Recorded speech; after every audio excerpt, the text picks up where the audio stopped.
But right now, so much of the news is so general, it hasn't actually distilled to a point where it's niched. Again, the market hasn't matured such that there's this huge amount of niche demand.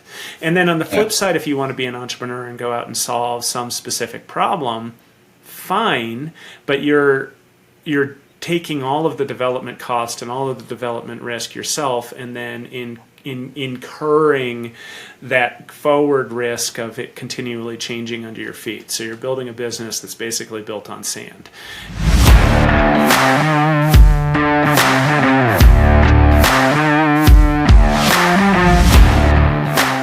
I find it pretty interesting that it hasn't niched down that much.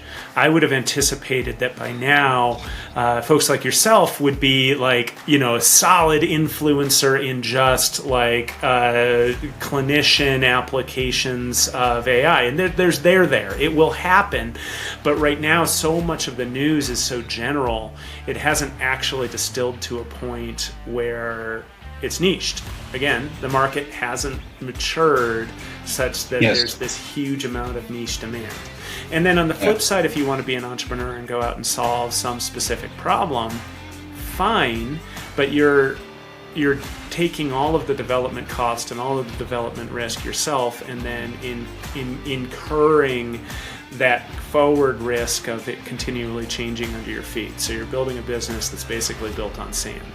And you might get lucky and track into something that works, but you can't necessarily count on it being sticky.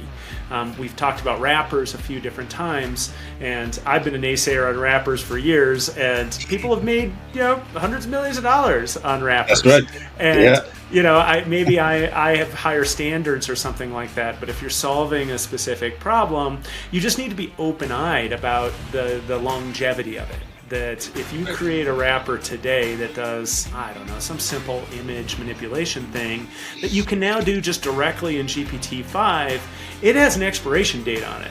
So maybe you shouldn't go out there and mortgage your house on building this little solution and trying to raise a bunch of money, as opposed to trying to figure out how to make it, a base hit, as it were, and map it to the opportunity. And people do that, and that's fine. But you just need to do it with open eyes. Yeah.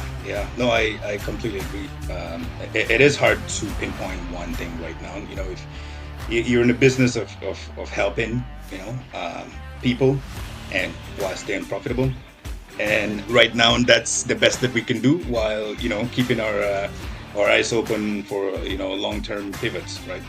I was looking at your AI ambassador program, which you call Training with Teeth. So it's a 12-week AI ambassador program. Can you shed some light on that? Sure. This might provide some value to some of the entrepreneurs or clinicians that are listening or watching right now. Sure, great. So it is one of our flagship programs.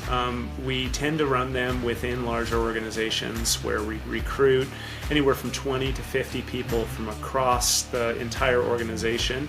And we bring them from zero to functionally proficient over 10 to 12 weeks, depending on the program. So you start with the basics and the fundamental understanding. I do firmly believe that you can't just dive into tool training. You've got to understand the fabric of this, what it's good at, what it's bad at, etc. Then you go through some tool training. We'll do Copilot or Gemini or GPT, whatever's relevant to the organization, and then teach prompting, because being able to teach to the model is really important. And this is where, after this, it takes a bit of a left turn from anything else that I know of that's out there. We then take a process engineering approach to AI applications, and I really don't want it to sound overly complicated.